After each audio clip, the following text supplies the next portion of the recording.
William Wordsworth. चलिए शुरू करते हैं।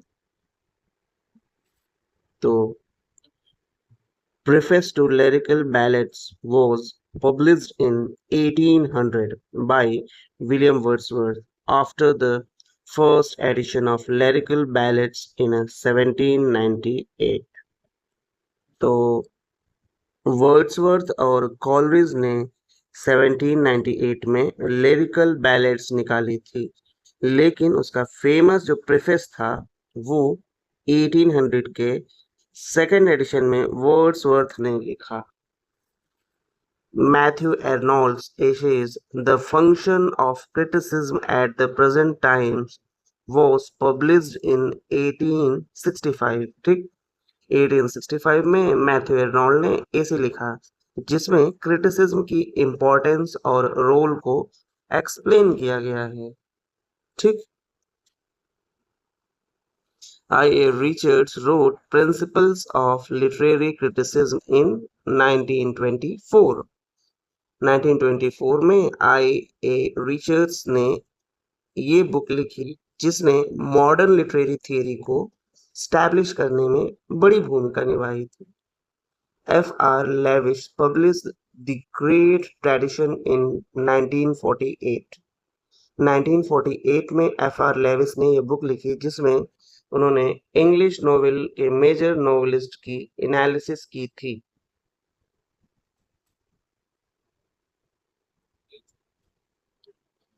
Wordsworth awed on an intimation of immortality, says the soul exists in a heaven before birth। इस odd में Wordsworth बताते हैं कि हमारी जो सोल है, आत्मा है, जन्म से पहले हेवन में होती है, इसलिए बचपन में दुनिया हेवनली लगती है।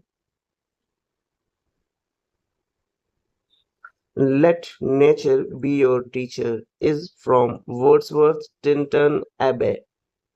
ये लाइन वर्ड्सवर्थ की पोयम टिंटर्न एबे में है, जहां वे नेचर को टीचर की तरह मानते हैं जो हमें विजडम देती है। ठीक, लाइन क्या थी? Let nature be your teacher is from Wordsworth Tintern एबे। Wordsworth described a poet as a man speaking to men in the preface to Lyrical Ballads 1800। William Wordsworth ने प्रेफेस जो कि 1800 में आई थी में पोएट को सिंपल ह्यूमन फीलिंग्स का communicator बताया, एक आदमी जो दूसरे आदमियों से बात करता है। ठीक,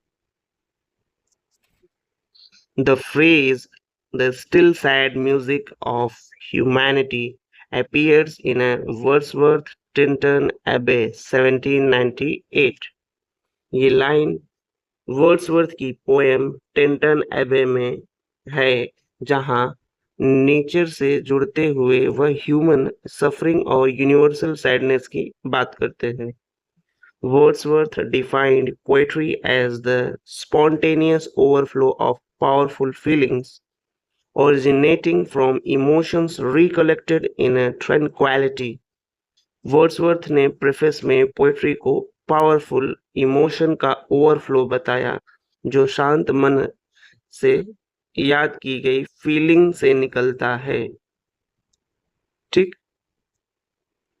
Wordsworth defined poetry as the spontaneous overflow of powerful feelings originating from emotion recollected in a tranquility। Wordsworth ने प्रेफेस में पोएट्री को पावरफुल इमोशन का ओवरफ्लो बताया जो शांत मन से याद की गई फीलिंग से निकलता है। Wordsworth's early poetry is called radical because it shifted literary focus from artificial gentility to natural human experiences and simplicity। ठीक, फिर से एक बार देखते हैं। Wordsworth's early poetry is called radical। क्यों ऐसा कहा गया? Because it shifted literary focus from artificial gentility to natural human experiences and simplicity। Critic Baron Bate के अनुसार वर्ड्सवर्थ की पोएट्री पॉलिटिकल नहीं बल्कि एक लिटरेरी रिवॉल्यूशन लाती है, नेचर और ह्यूमैनिटी से प्यार की ओर वापस ले जाती है।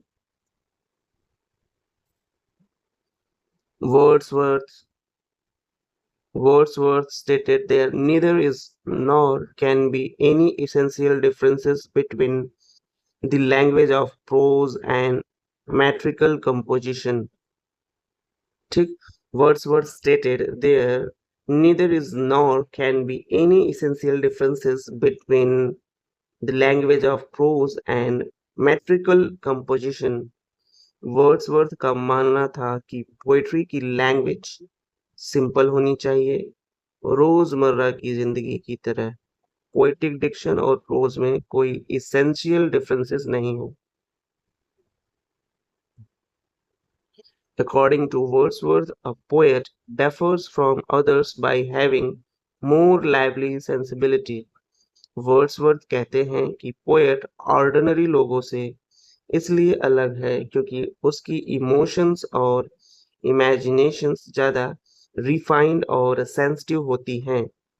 According to Wordsworth, a poet differs from others by having a more lively sensibility. Wordsworth कहते हैं कि पोएट ऑर्डिनरी लोगों से इसलिए अलग है क्योंकि उसके इमोशंस और इमेजिनेशंस ज़्यादा refined or sensitive होती हैं। Lyrical Ballads 1798 was a joint work by William Wordsworth and S.T. Coleridge. Lyrical Ballads जो कि 1798 में आई थी was a joint work by William Wordsworth and S.T. Coleridge. इस कलेक्शन को वर्ड्सवर्थ और कॉलेज ने मिलकर लिखा था जिसने रोमांटिक मूवमेंट की एक शुरुआत रखी थी और इसी डेट पर यानी 1798 से ही रोमांटिक मूवमेंट को की शुरुआत हुई थी। सॉरी हाँ, the original title of the prelude was a poem on the growth of an individual mind. Wordsworth की द प्रिल्यूड एक ऑटोबायोग्राफिकल ब्लैंक वर्स पोएम है जो पोएट के मेंटल और स्पिरिचुअल ग्रोथ को एक्सप्लेन करती है। ठीक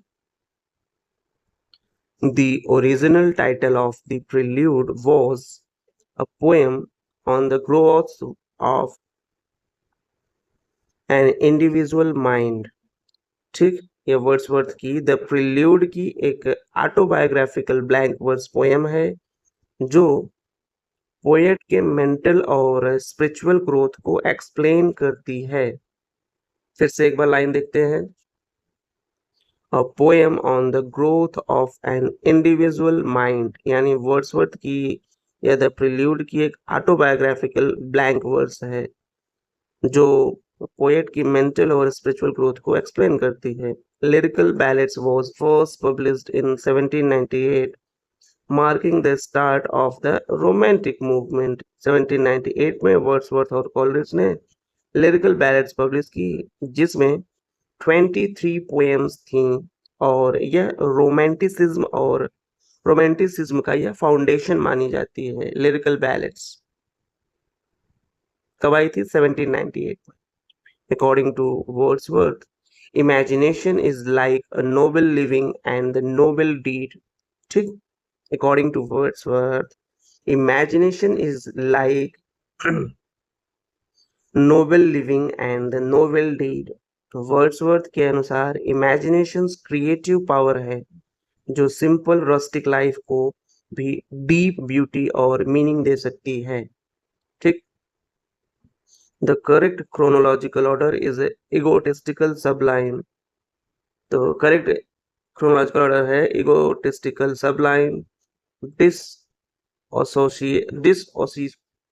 association of sensibility and theater of cruelty, unreliable narrator.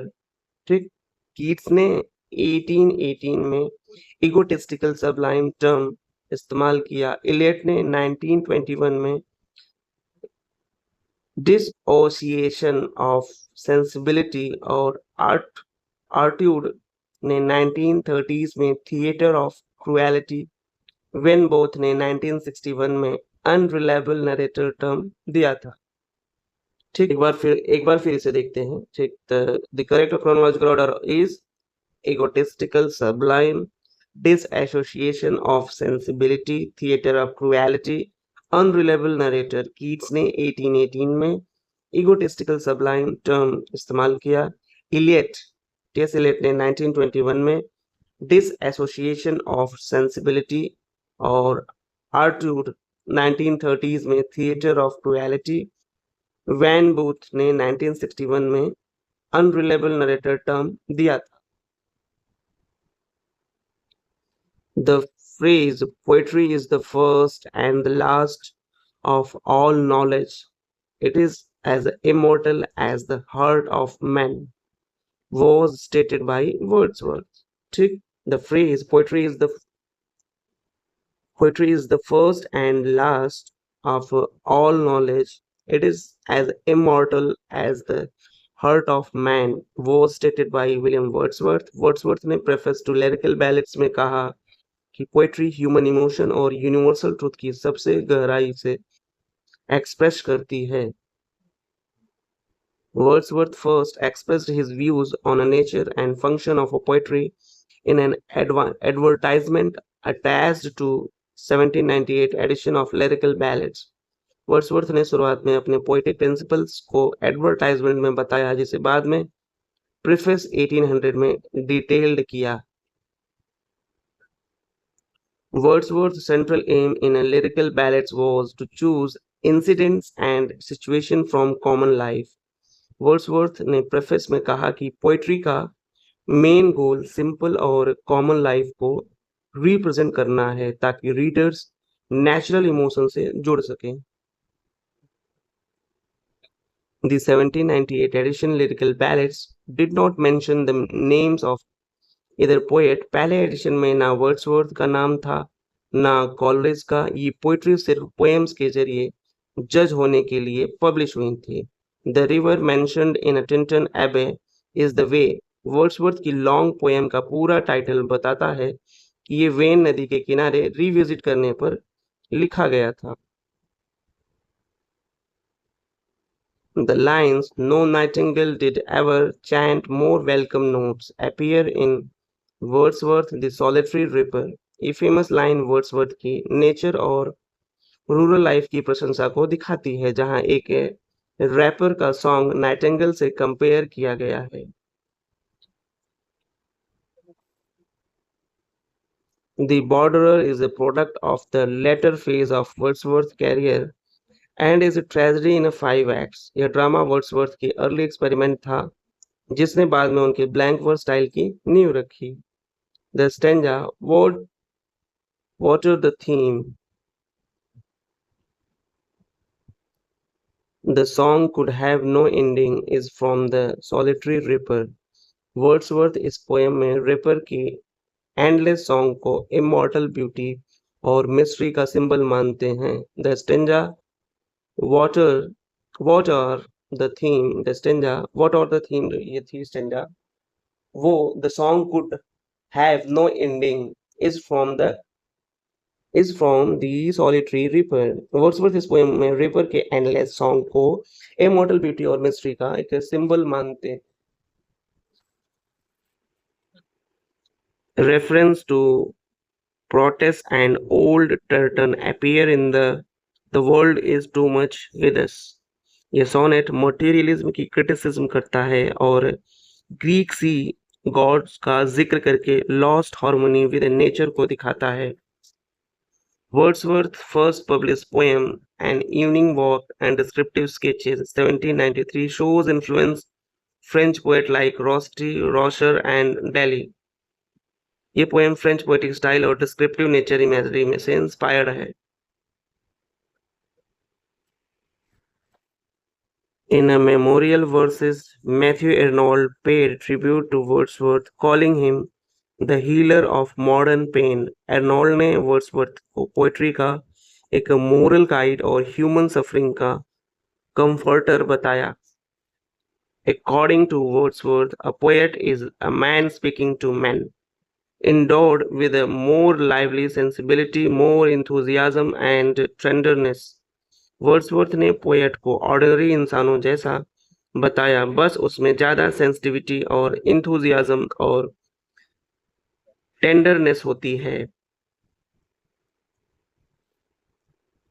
The line, "Will no one tell me what she sings?" Perhaps the plaintive numbers flow appears in the solitary reaper. The line, "Will no one tell me what she sings?" Perhaps the plaintive numbers flow appears in the solitary reaper. ये line Wordsworth की poem में है, जहां poet ripper के mysterious song का meaning जानने की कोशिश करता है.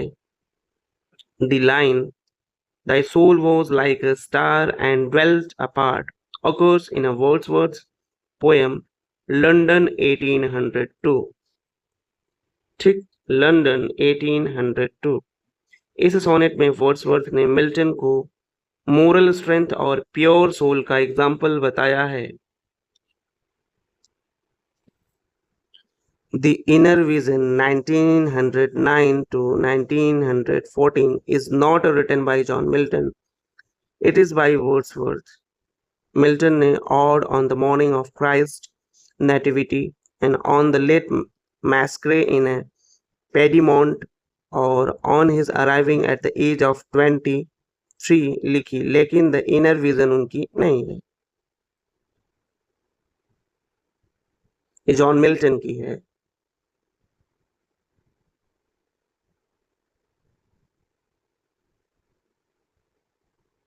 एक सेकेंड. हाँ, तो द इनर विजन जो है जॉर्ज विलियम रसल का है, जिन्हें हम ए नाम से भी जानते हैं. ठीक, ये रसल का वर्क है.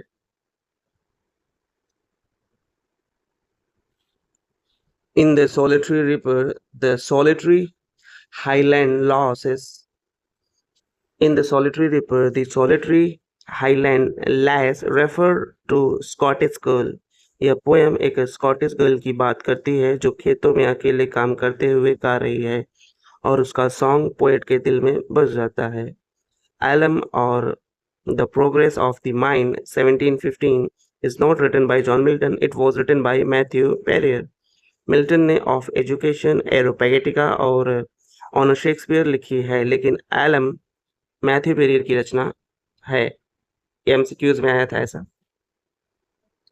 Wordsworth the Borderer is categorized as a verse tragedy in a 5 acts. ठीक, तो बॉर्डरर्स को कैटेगराइज किया है अ वर्स ट्रेजेडी में, जो कि 5 एक्ट्स में है. यह वर्ड्सवर्थ की एकमात्र नाटक है जो किंग हेनरी III के समय की कहानी पर बेस्ड है और ब्लैंक वर्स में लिखा गया है. कौन? The Borderers. The line, "Our birth is but a slip and a forgetting," appears in odd intimation of immortality. यह odd childhood innocence और डिवाइन कनेक्शन के खोने पर बेस्ड है, और वर्ड्सवर्थ की सबसे प्रोफाउंड फिलोसफिकल पोएम में से एक है. The Throne is written by Wordsworth, not by John Galsworthy. इस पोएम में वर्ड्सवर्थ नेचर इमेजरी और लोनलीनेस को एक्सप्लोर करते हैं, जो रोमांटिक थीम का हिस्सा है.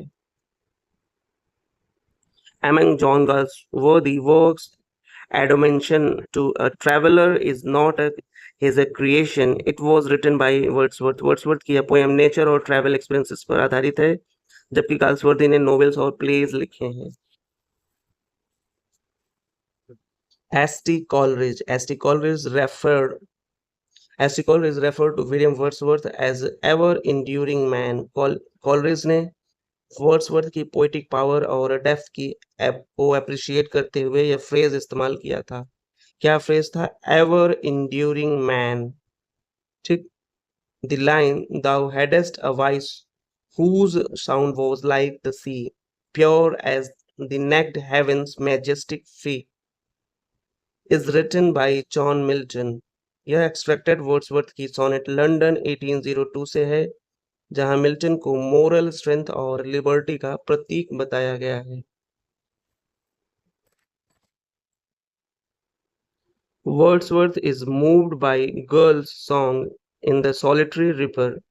यह लिरिक पोएम एक हाईलैंड लेसेस की मिस्टीरियस सॉन्ग की ब्यूटी और डेप्थ को सेलिब्रेट करती है। The prelude is considered Wordsworth magnum ops. यह ऑटोबायोग्राफिकल पोएम ब्लैंक वर्स में लिखी गई जिसमें पोएट की स्पिरिचुअल और पोएटिक डेवलपमेंट को एक्सप्लोर किया गया है। Resolutions and independence is a lyric poem by William Wordsworth composed in 1802 and published 1807।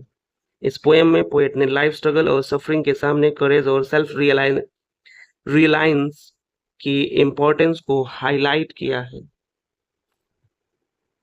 The Lucy The Lucy poems were written by William Wordsworth and published in the 1800 edition of Lyrical Ballads। ये 5 lyrical poems idealised young women Lucy पर based हैं जो simplicity और morality की themes को explore करती हैं। Lyrical ballads was first published in 1798 marking the beginning of English romanticism. इस कलेक्शन में 23 पोएम्स थी, 19 वर्ड्सवर्थ की और 4 जो हैं वो कॉलरिज की थी, जिनमें नेचर और कॉमन लाइफ को एक सेंट्रल थीम्स में थे।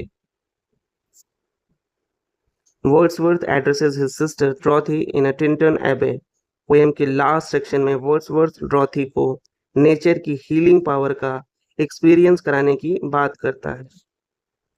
The line "The world is too much with us" belongs to a sonnet by Wordsworth। यह पोएम मटेरियलिज्म और नेचर से ह्यूमन डिस्कनेक्शन की क्रिटिसिज्म करती है और आइम्बिक पेंटामेटर में लिखी गई है।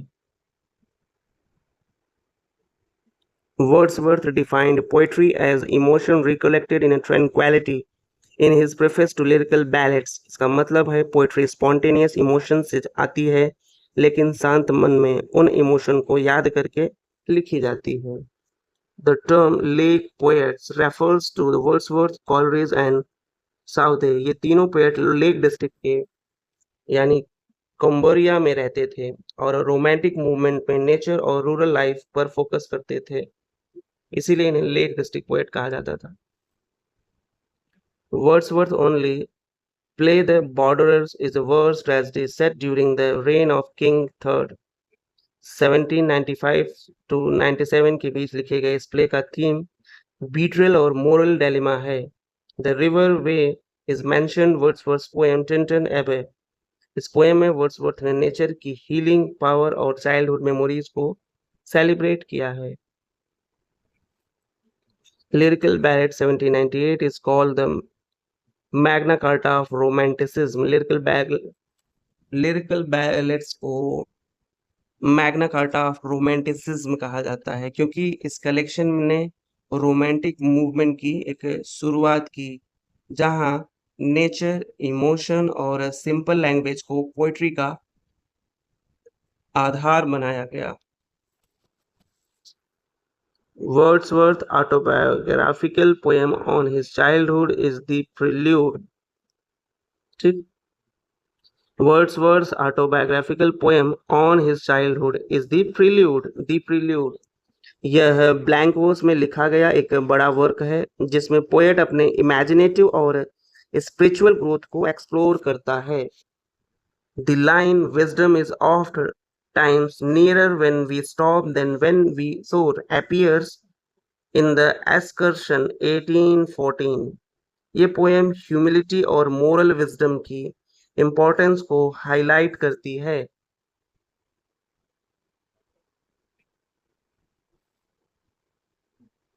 Wordsworth's Immortality Ode has 11 stanzas, follows the irregular Pindaric form।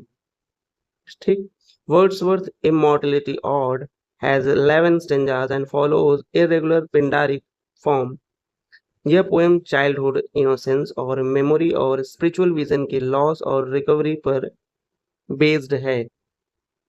Wordsworth theory of poetic diction is explained in a preface to Lyrical Ballads 1798। इसमें वर्ड्सवर्थ ने कहा कि पोएट्री की लैंग्वेज सिंपल और कॉमन लाइफ से होनी चाहिए, न कि artificial or ornamental. Love's philosophy is not by Wordsworth. It was written by P.B. Shelley, 1819. Love's philosophy P.B. Shelley ने लिखी थी। ये रोमांटिक लिरिक शैली की फेमस लव पोएम्स में से एक है जो कि वर्ड्सवर्थ की नहीं है। Wordsworth published lyrical ballads in a collaboration with ST. Coleridge 1719 में है। इस कलेक्शन में से रोमांटिक मूवमेंट की शुरुआत मानी जाती है जिससे वर्ड्सवर्थ और कॉलरिज एक ज्वाइंट पोएट्री थी। Pantheism believes that God exists in all natural things is best associated with Wordsworth. Wordsworth को वर्शिपर ऑफ नेचर कहा जाता है क्योंकि उनकी पोएट्री में नेचर डिवाइन पावर के रूप में दिखती है। इन टिंटन एबे the theme alchemy of the mind bound by worldly and perceptions into poetic form is not a present poem focus nature spiritual growth और ह्यूमन सोल की डिवाइन कनेक्शन पर, ना कि माइंड की मैकेनिकल ट्रांसफॉर्मेशन पर। The lines our birth is but a slip and forgetting are from odd on a intimation of immortality by Wordsworth. यह poem Wordsworth ने 1804 में कंप्लीट की और 1807 में पब्लिश हुई। इनमें चाइल्डहुड की डिवाइन विजन और सोल की इमॉर्टलिटी की बात है। The feature adopted a classical style does not describe odd on an intimation of immortality. Wordsworth ने इस odd के लिए अपना खुद का यूनिक स्टाइल बनाया, क्लासिकल इमिटेशन नहीं किया। The line little we see in a nature that is ours is from the world is too much with us by Wordsworth। यह सोनेट मटेरियलिज्म और नेचर से ह्यूमन एलिनेशन पर based है। London by William Blake not a Wordsworth work. London poem William Blake का है, songs of experiences 1794 में, जबकि William Wordsworth ने लंडन 1802 लिखा था। ठीक, तो ब्लेक का लंदन है और विलियम वर्ड्सवर्थ का लंदन 1802 है। ठीक, the Borderers is a worst tragedy by Wordsworth. यह वर्ड्सवर्थ का एकमात्र नाटक है जो वर्स्ट ट्रेजेडी कैटेगरी में आता है। कौन सा नाटक? द बॉर्डरर्स। ठीक, जो कि 1842 में पब्लिश हुआ। The solitary ripper is a lyric poem. यह वर्ड्सवर्थ की लिरिकल स्टाइल में लिखी गई एक फेमस पोएम है जो 1807 में पोएम इन 2 वॉल्यूम्स में प्रकाशित हुई। Still a sad music of humanity appears in a Tintin Abbey। ये लाइन वर्ड्सवर्थ की meditative blank verse poem Tintern Abbey में आती है जो 1798 में लिखी गई थी। Our birth is but a slip and a forgetting appears in a immortality odd। ये लाइन वर्ड्सवर्थ की odd intimation of immortality से है जो 1807 में पब्लिश हुई और लेवन स्टेंजा की irregular pindaric odd है ये। Thy soul was like a star and dwelt apart appears to John Milton। ये वर्ड्सवर्थ का मिल्टन पर लिखा सोनेट लंदन 1802 में आता है जिसमें वह मिल्टन की मोरल ग्रेटनेस की प्रशंसा करते हैं। An evening walk is a Wordsworth first long poem 1793। ये वर्ड्सवर्थ की पहली लंबी पोएम है जो 1793 में पब्लिश हुई और बाद में रिवाइज्ड एडिशन भी आए। Beyond is by John Galsworthy not a Wordsworth. ठीक, Beyond is by John Galsworthy not William Wordsworth. Beyond John Galsworthy का 1970 का एक नॉवेल है जबकि वर्ड्सवर्थ ने द थ्रोन, सिमोन ली और द इडियट बॉय लिखा है।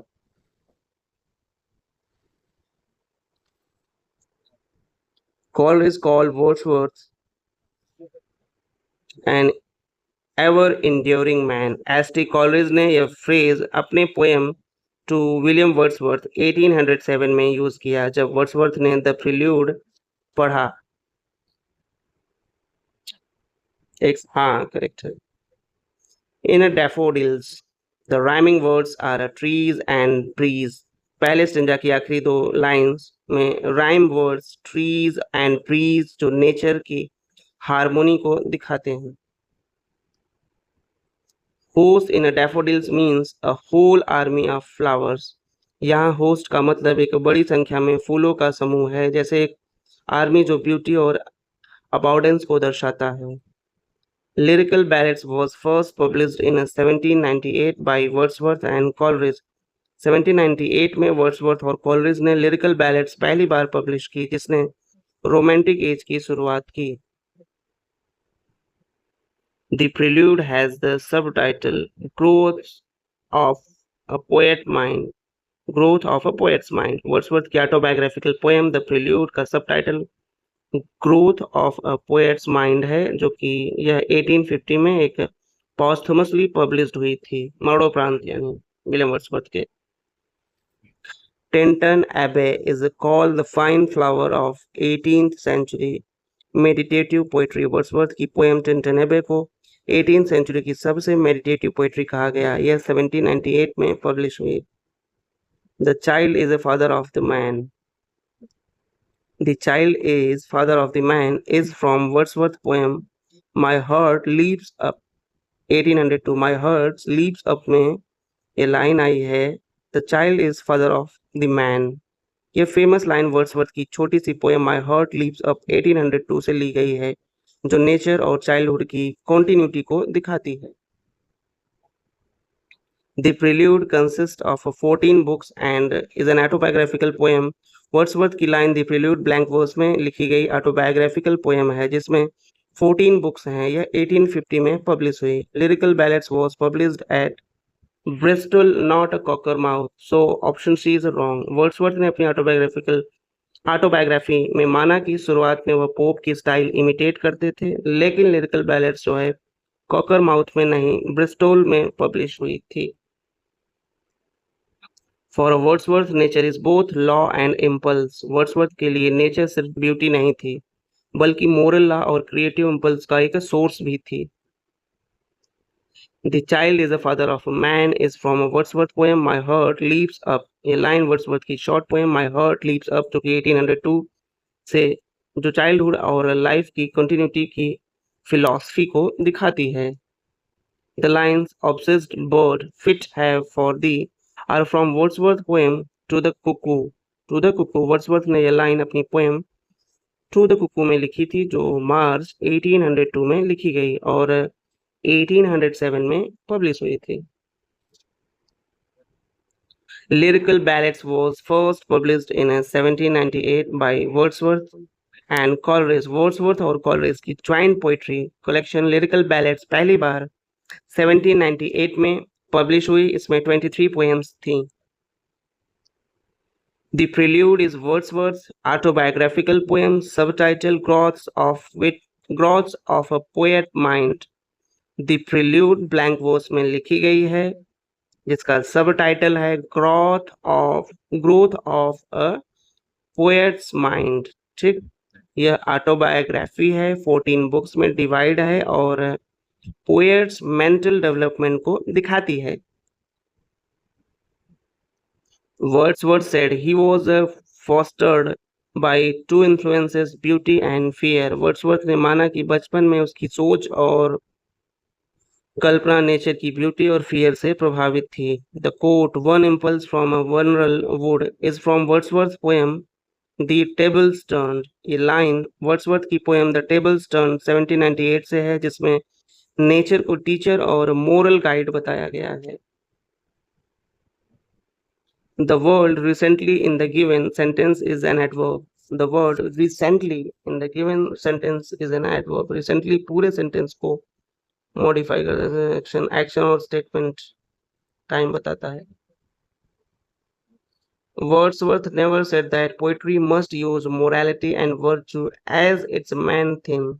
Preface to lyrical ballads में वर्ड्सवर्थ ने सिंपल लैंग्वेज और पावरफुल फीलिंग्स की बात की है, लेकिन मोरालिटी को मेन थीम नहीं माना।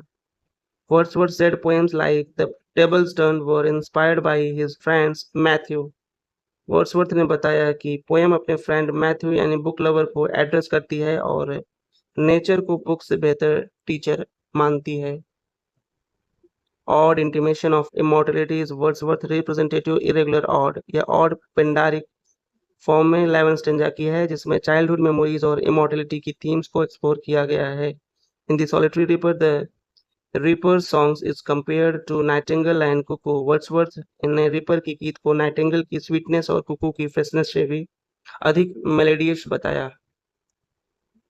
The theme of the tables turned is learning moral truth from nature rather than books. Poet ने कहा कि नेचर सबसे बड़ा टीचर है और हम बुक छोड़कर उसकी सिंप्लिसिटी से सीखना चाहिए।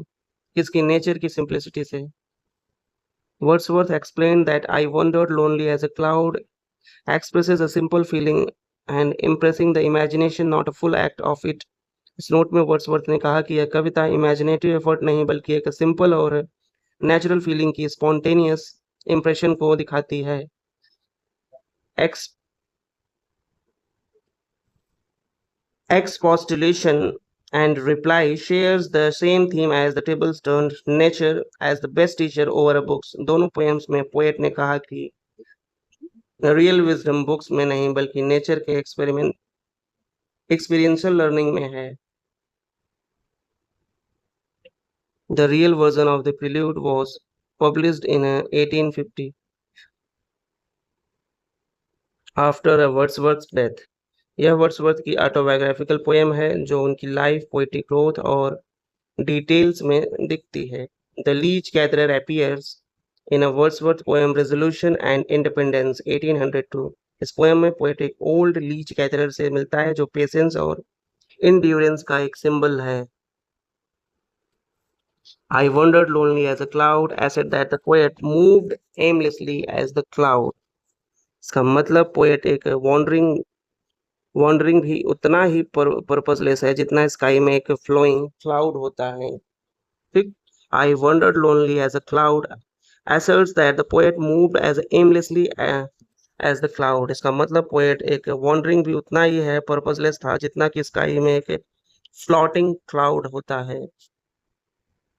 Bliss was it bliss was it in that dawn to be alive but to be young was very heaven occurs in a Wordsworth poem on a French Revolution। ये line उनकी excitement और hope को दिखाती है जहां French revolution की शुरुआत हुई थी। Bliss was it in that dawn to be alive, ठीक, but to be young was very heaven occurs in a Wordsworth poem on the French Revolution। ये लाइन उनकी एक्साइटमेंट होप को दिखाती है जहां फ्रेंच रिवॉल्यूशन की शुरुआत हुई थी। Resolution and Independence was originally titled The Leech Gatherer and written 1802। इस टाइटल से पोएम की सेंट्रल इमेज यानी ओल्ड लीच गैदरर का रेफरेंस मिलता है। The old man Wordsworth met near a cottage at a Grasmere inspired the poem Resolution and Independence 1802, originally titled The Leech Gatherer। इस poem में poet एक बूढ़े Leach gatherer से मिलता है जिसकी लाइफ स्ट्रगल और उसे पेशेंस और इंड्योरेंस का लेसन देती है। ठीक। The old man Wordsworth met near his cottage at a Grasmere inspired the poem Resolution and Independence यानी 1802 में, originally titled The Leech Gatherer। इस पोएम में पोएट एक बूढ़े लीच गैदरर से मिलता है जिसकी लाइफ स्ट्रगल और उसे पेशेंस और इंड्योरेंस का लेसन देती है। Wordsworth wrote Character of the Happy Warrior after Lord Nelson death 1805। Lord Nelson की डेथ के बाद वर्ड्सवर्थ ने यह पोएम लिखी जिसमें ट्रू वॉरियर के मोरल वर्चूज को डिफाइन किया गया है। Wordsworth brother John died in a shipwreck 1805। उनका भाई जॉन ईस्ट इंडिया कंपनी में कैप्टन था और शिपरेक के एक्सीडेंट में उसकी डेथ हुई। The world is too much with us was published 1806। The sonnet materialism के अगेंस्ट नेचर के लॉस को क्रिटिसाइज करती है। Wordsworth's poem Mutability was published in 1821। इस पोएम में लाइफ चेंजेस की अनिवार्यता के थीम बताया गया है। Strange daughter of the voice of God appears in Ode to Duty। ये लाइन ड्यूटी को डिवाइन और स्ट्रिक्ट अथॉरिटी के रूप में डिस्क्राइब करती है। Lodamia is a narrative poem by Wordsworth। यह पोएम प्रोटेस्लस और लोडामिया की ट्रैजिक लव स्टोरी को क्लासिकल थीम में दिखाती है। The sweetest thing that ever grew beside a human door appears in a Lucy poem। The sweetest thing that ever grew beside a human door appears in a Lucy poem। ये line Lucy की simplicity, beauty को nature के साथ जोड़कर express करती है। The line, if a solitude or a fear or a pain or a grief should be thy portion, refers to Dorothy Wordsworth के affectionate lines अपनी सिस्टर डॉर्थी के लिए लिखते थे। Michael is a pastoral poem. Michael's son's name is Luke. ये poem father son relationship और rural life की tragedy को डिपिक्ट करती है। Nature never did betray the heart that loved her appears in a Tintern Abbey. ये line Wordsworth की nature faith relationship को express करती है। Wordsworth Wordsworth mention Burns and Chatterton in resolutions and independence. Poem में poet उनकी tragic fate को याद करके खुद की फ्यूचर की चिंता करता है। Not without hope we suffer and we mourn occurs in elegiac stanza. ये लाइन ग्रीफ होप के बैलेंस को व्यक्त करती है। पील कासल की पेंटिंग से इंस्पायर्ड पोएम है ये। The poem elegiac stanza was inspired by sir George Beaumont's painting of Peele Castle. Sir George Beaumont की स्टॉर्म व्यू पेंटिंग से वर्ड्सवर्थ को यह एलेजिक मूड मिला। Milton Thou shouldst be living at this hour appears in London 1802। ये sonnet England के moral decay पर लिखा गया मिल्टन की प्योरिटी को याद करता है। Thy soul was like Thy soul was like a star and dwelt apart refers to Milton। Wordsworth ने मिल्टन की नोबिलिटी और आइसोलेशन को स्टार इमेजरी से कंपेयर करते हैं। The alternative title roots is the influence of nature. यह poem nature और human emotion के कॉम्प्लेक्स रिलेशन को शो करती है। The language of poetry is a section of the real language of men in a state of vivid sensation। The language of poetry is a selection of the real language of men in a state of vivid sensation is a Wordsworth opinion। यह definition preface to lyrical ballads में दी गई है जो poetic Dickson की foundation मानी जाती है। There neither is nor can be any essential differences between the language of prose and metrical composition। Wordsworth यह statement preface to lyrical ballads में 1800 एडिशन में, जहां वर्ड्सवर्थ पोएटिक डिक्शन को नेचुरल और सिंपल लैंग्वेज से जोड़ते हैं। French revolution profoundly influenced Wordsworth and Coleridge's poetry, marking a new era of romantic thought। French revolution ने रोमांटिक पोएट्री में फ्रीडम, इक्वालिटी, इंडिविजुअल इमोशन का नया स्पिरिट लाया, जिसमें वर्ड्सवर्थ और कॉलरिज डीपली प्रभावित हुए। Wordsworth, the Prelude, Shelley, The Triumph of Life, and Baron Donjon share a common feature: they are unfinished work। ठीक, फिर से Wordsworth, The Prelude, and Shelley's The Triumph of Life, and Baron's Donjon shares a common features। a common feature क्या था कि they are unfinished works। ये सभी works जो थे वो अनफिनिश्ड थे। ये तीनों पोएम कंप्लीट नहीं हो पाई, फिर भी ये रोमांटिक एज की फिलॉसफी और एक्सपेरिमेंटेशन के एक बड़े उदाहरण हैं। The phrase spots of time was coined by William Wordsworth in the prelude book 12। Book 12 में स्पॉट्स ऑफ टाइम नाम का एक जो फ्रेज था वो विलियम वर्ड्सवर्थ ने कॉइन किया था। किसमें किया था? द प्रील्यूड बुक 12 में। वर्ड्सवर्थ ने द प्रील्यूड में स्पॉट ऑफ टाइम कॉन्सेप्ट दिया जो लाइफ के ऐसे इंटेंस मोमेंट को दर्शाता है जो इमेजिनेशन और इमोशन की गहराइयों से प्रभावित होता है, जो हमें प्रभावित करता है। ये एमसीक्यू से है तो इसलिए ऐसा है। Statement is not true and the poems like Michael and nothing belongs to lyrical ballads 1802, not the prelude. The line prelude एक सिंगल ऑटोबायोग्राफिकल पोएम है जिसमें पोएट ने अपनी स्पिरिचुअल और पोएटिक ग्रोथ को एक्सप्लेन किया है। Coleridge criticized Wordsworth's theory of a poetic diction in a Biographia Literaria 1817। Coleridge ने वर्ड्सवर्थ के पोएटिक डिक्शन थियरी को बायोग्राफिया लिटरेरिया में चैलेंज किया और कहा कि पोएट्री की लैंग्वेज नेचुरल होनी चाहिए पर एलिवेटेड भी हो। Wordsworth lived last 15 years at Dove Cottage, Grasmere, and finally at Reddell Mount। ठीक, Wordsworth lived last 50 years at Dove Cottage, ठीक, and Grasmere, finally at Reddell Mount। Wordsworth पहले Dow cottage ग्रेसमेर में रहे, लाइफ की last years ridley mount में बिताए। The subtitle the prelude is cross of a poets mind. The prelude को Wordsworth ने अपनी पोएटिक डेवलपमेंट को दिखाने के लिए लिखा और इसका सबटाइटल यही थीम बताता है। The Prelude consists 14 books in its final version 1850। यह एक ऑटोबायोग्राफिकल पोएम है जिसमें पोएट की इमेजिनेशन और स्पिरिचुअल ग्रोथ का वर्णन 14 बुक्स में किया गया है। The complete title of Immortality is Odd Intimation of Immortality from Recollection of Early Childhood। ठीक, जो कि 1803 से 1806 में लिखी गई थी। इस पोएम में वर्ड्सवर्थ ने चाइल्डहुड इनोसेंस और स्पिरिचुअल विजन की लॉसेस पर बात की है। ठीक, तो कंप्लीट टाइटल क्या है ऑफ इमॉर्टलिटी ऑड की? तो odd intimation of immortality from a recollection of early childhood.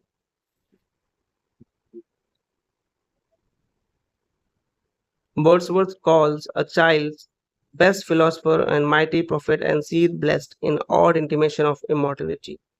इस लाइन में वर्ड्सवर्थ चाइल्ड की प्योरिटी और डिवाइन विजडम को डिस्क्राइब करते हैं, कहते हैं कि बच्चा गॉड के सबसे करीब है। The complete title Tinton Abbey is lines composed a few miles above Tinton Abbey on a revisiting the banks of the Way during a tour July 13, 1798। यह पोएम वर्ड्सवर्थ ने 1798 में लिखी जब वो 1793 के बाद दूसरी बार टिंटन एबे गए थे। Wordsworth first visited Tinton Abbey 1793, then revisited 1798।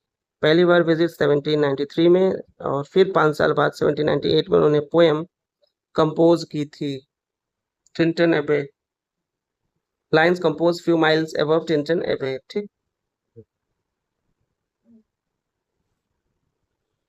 I wandered lonely as a cloud is a line from Wordsworth's famous poem Daffodils। इस लिरिक में वर्ड्सवर्थ ने नेचर की ब्यूटी और सॉलिट्यूड में मिलने वाले जॉय को डिस्क्राइब किया है। 10,000 saw I at a glance। ठीक, refers to a daffodil scene by Wordsworth. यह लाइन पोएट के उस सीन को दिखाती है जहां उन्होंने एक साथ हजारों डैफोडिल्स को ब्रीज में डांस करते हुए देखा है। Proteus and Triton appears in a Wordsworth sonnet The World is Too Much With Us।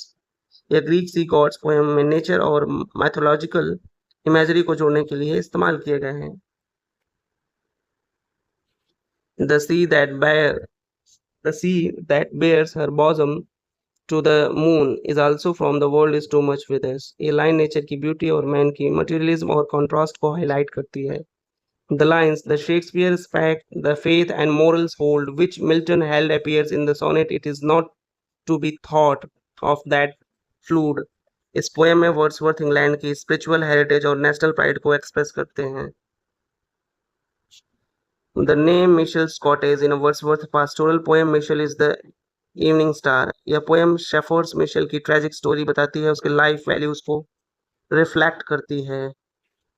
Lyrical ballad 1798 did not include Gray's elegy in country churchyard 1751। Lyrical ballads में ग्रे की elegy नहीं थी क्योंकि 1751 पब्लिश हो चुकी थी, जबकि लिरिकल बैलेट 1798 में आया था। Wordsworth quoted lines from Tintin Abbey reflect first second stage of his relationship with nature। इस लाइन में वर्ड्सवर्थ ने अपने नेचर से जुड़ाव के पहले और दूसरे फेज के बारे में बता रहे हैं। पहला फेज जो था वो फिजिकल जॉय, दूसरा थॉटफुल डिलाइट है। दूसरा क्या है? एक thoughtful delight. Wordsworth poem resolution and independence जो कि 1807 में first title the leech gatherer was Hardy's best cure for despair. Wordsworth की यह पोएम हार्डी को बहुत प्रेरित करती थी क्योंकि इसमें एक गरीब बूढ़े लीच कलेक्टर की स्ट्रगल और डिटर्मिनेशन को दिखाती है। Nuns flirt not at their convent's narrow room 1807 is a Wordsworth sonnet upon a sonnet। इस पोएम में वर्ड्सवर्थ ने बताया कि कैसे सोनेट का फिक्स स्ट्रक्चर क्रिएटिव फ्रीडम को रोकता नहीं बल्कि कंफर्ट देता है। These lines from the Prelude book 10 express the influence of his sister Dorothy Wordsworth on him। In lines में वर्ड्सवर्थ बता रहे हैं कि कैसे उनकी सिस्टर डॉथी ने कठिन समय में इनर सेल्फ से जुड़ाव रखा।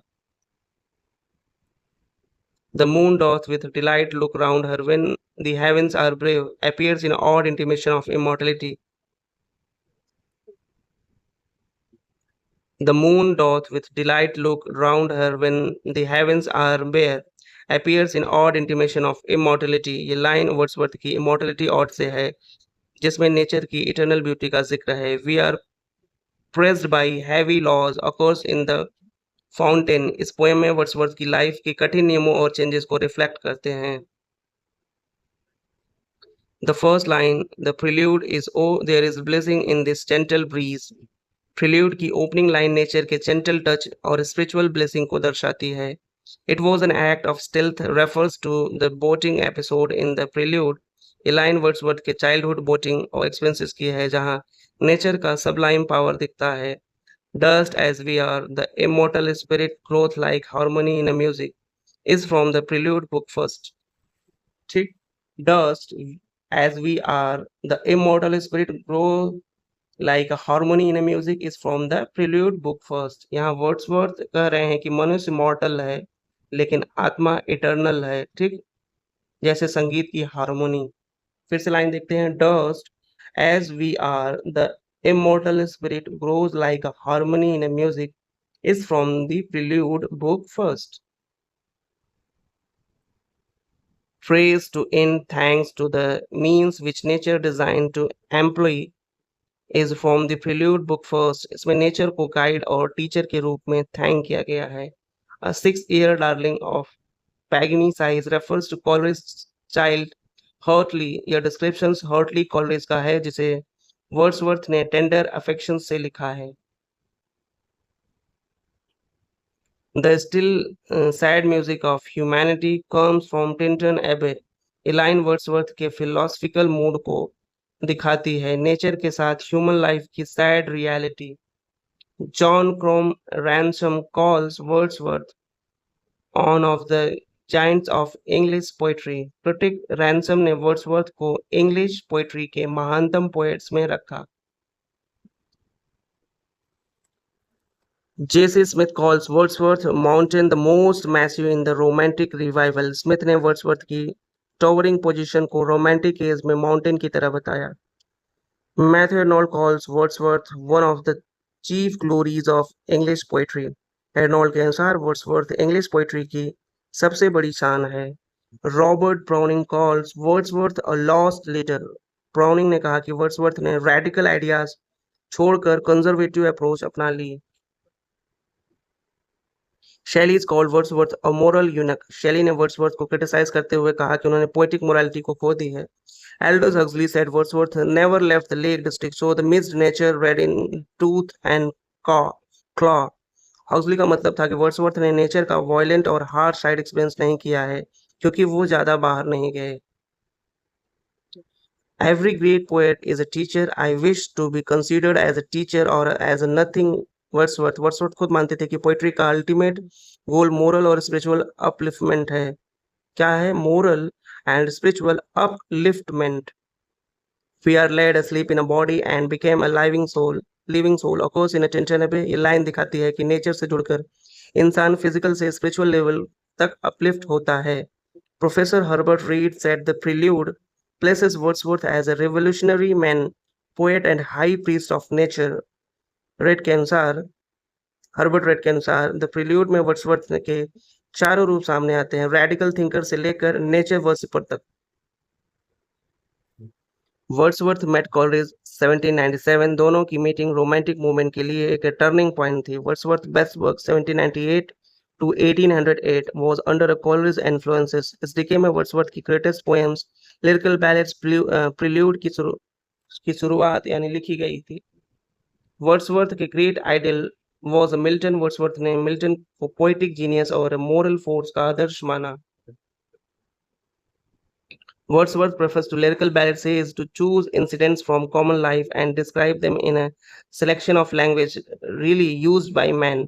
वर्ड्सवर्थ का एम था सिंपल इंसिडेंट्स को ऑर्डिनरी लोगों की नेचुरल भाषा में पोएटिक फॉर्म में देना ताकि पोएट्री आर्टिफिशियल ना लगे। The prelude was begun 1799, first version finished in 1805 but published in after 1850 after Wordsworth's death by his wife. Prelude Wordsworth के लाइफ टाइम में पब्लिश नहीं हो पाई। डेथ के बाद 1850 में उसकी वाइफ ने इसे पब्लिश करवाया था। In the prelude the boy of winder is affected by muteness. यह बॉय बोल नहीं सकता था। उसकी स्टोरी नेचर और सॉलिट्यूड के डीप इफेक्ट में दिखती है। The British university in the prelude is a Cambridge. Wordsworth ने कैम्ब्रिज यूनिवर्सिटी में अपनी स्टूडेंट लाइफ का अनुभव डिटेल रूप से प्रील्यूड में लिखा है।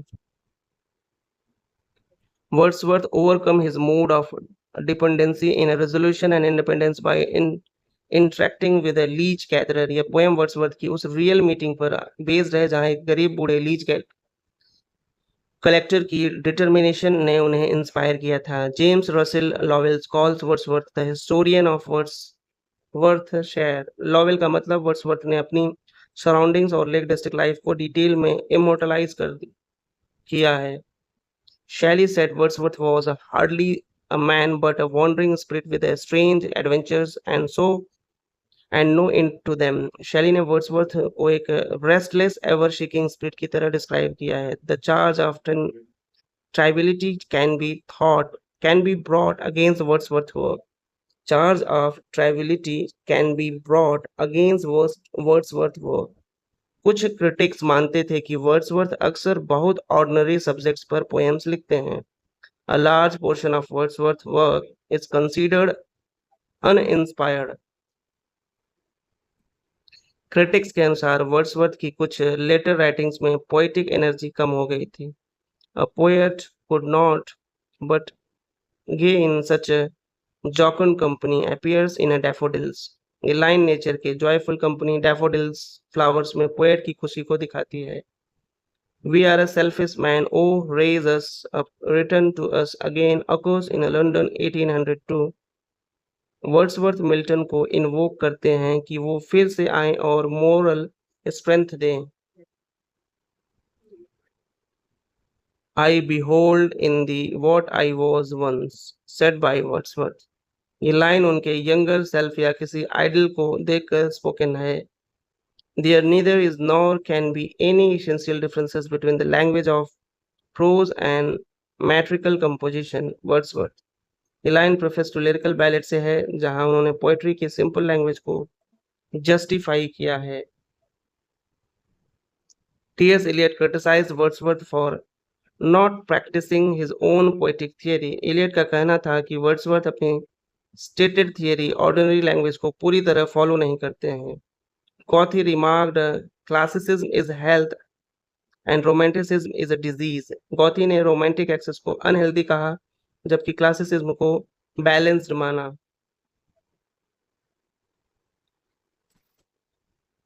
Compton Ricketts said Wordsworth is ever spiritualizing the moods of nature and winning from theme moral consolations. Ricketts के अनुसार वर्ड्सवर्थ नेचर से हमेशा मोरल और स्पिरिचुअल लेसन लेते हैं.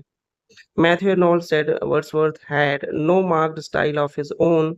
When he seeks to have one, he falls into ponderosity and pomposity. Arnold ने Wordsworth की style को अनइवन और कभी-कभी हैवी भी कहा.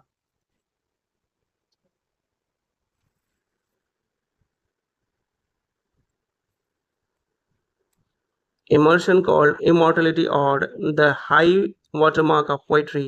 Emerson ने odd को इंग्लिश पोइट्री का सबसे सबलाइम अचीवमेंट कहा. Wordsworth uttered nothing base, said by Tennyson.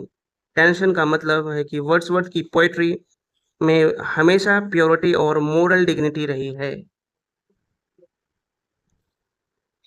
Just for a handful of silver, he left us just for a ribbon to stick in his coat. Lines by Robert Browning, The Lost Letter. Referring to Wordsworth, Browning ने Wordsworth को accused किया कि उन्होंने radical ideas छोड़कर एक conservative stance अपना लिए. That poetry should portray the naked and native dignity of man, pronounced by Wordsworth. Wordsworth का brief था कि पोइट्री का एम कॉमन मैन की रियल लाइफ और मॉर्टल वर्थ दिखाना है. Wordsworth first saw 10,000 daffodils besides the lake beneath the trees. Poem daffodils की inspiration 15 अप्रैल 1802 को मिली जब वर्ड्सवर्थ और ड्रॉथी को क्रेसमेर के पास लेक के किनारे डैफोडिल्स का यह दृश्य दिखा था. Daffodils flash upon his inward eye when he is in a vacant and pensive mood. Poet अकेले और थॉटफुल होता है जब नेचर की ये मेमोरी उसे स्पिरिचुअल जॉय देती है. William Geelong said Wordsworth is not always melodious, seldom graceful, and only occasionally inspired. Long का मतलब है कि वर्ड्सवर्थ की पोएट्री अनइवन है, अगर हर जगह लिरिकल ब्यूटी नहीं दिखती है. Long also remarked he is the greatest poet of nature that our literature has produced. And long is Wordsworth को इंग्लिश लिटरेचर का सबसे बड़ा नेचर पोएट मानते हैं. Wordsworth is not always melodious, seldom graceful, and only occasionally inspired, said by William Geelong. Long का मतलब था कि वर्ड्सवर्थ की पोएट्री अनइवन है, कभी कभी सबलाइम और कभी डल. He is the greatest poet of nature that our literature has produced long about Wordsworth. Long ने वर्ड्सवर्थ को नेचर पोएट्री का unmatched genius कहा. Wordsworth compare himself to an alien harp in the prelude में Wordsworth खुद को एक musical instrument की तरह देखते हैं जो नेचर की ब्रीज से ट्यून होता है. Lyrical ballads were appreciated more in American than in England. शुरुआत में इंग्लिश क्रिटिक्स ने इसे हार्शली जज किया, लेकिन अमेरिका में इसे पॉजिटिव रिसेप्शंस मिला इसे. According to Long, Wordsworth was absolutely without humour. Long का कहना था कि वर्ड्सवर्थ की सीरियसनेस इतनी डीप थी कि ह्यूमर ऑलमोस्ट एब्सेंट था. तो ठीक है फ्रेंड्स, आज इतना ही रखते हैं, क्योंकि ग्रैस्प भी होनी चाहिए कंटेंट. जो आपको ये कंटेंट प्रोवाइड हो रही है, आप उसको याद भी कर सके. हाँ, ठीक, ऐसा ना हो कि बाउंस हो, ओवरफ्लोड हो. बाकी जो रिमेनिंग कंटेंट बचा हुआ है विलियम वर्थ से रिलेटेड, उसको हम नेक्स्ट क्लास में कंप्लीट करेंगे, और उसके साथ ही साथ हम शेक्सपियर और जॉन गल्सवर्दी को भी देखेंगे. तो ठीक है फ्रेंड्स, आज के लिए बस इतना ही. मिलते हैं नेक्स्ट क्लास में. Thank you friends. आप को अगर वीडियो अच्छा लगा हो तो आप सब्सक्राइब, लाइक और वीडियो को शेयर कर सकते हैं, जिससे मुझे इंस्पिरेशन मिलेगी और अच्छा सा अच्छा कंटेंट बनाने की. Thank you.